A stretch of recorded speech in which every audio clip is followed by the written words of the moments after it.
Naga City. So, on joint and collective motion, Madam Joint Chair. and collective motion.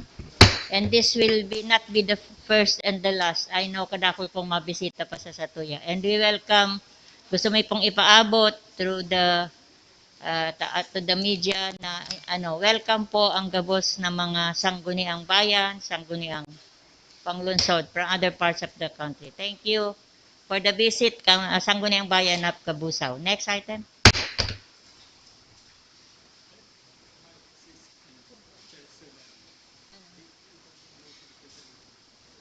EU. Who is the co-chair of the Committee on Rules? For inclusion to the agenda, ayan. Councilor Body, for inclusion, itong resolution to the Sangguniang Bayan of Kabusaw. May proposal si Honorable Del Rosario. We seek approval that it be included in today's agenda. Councilor Del Rosario.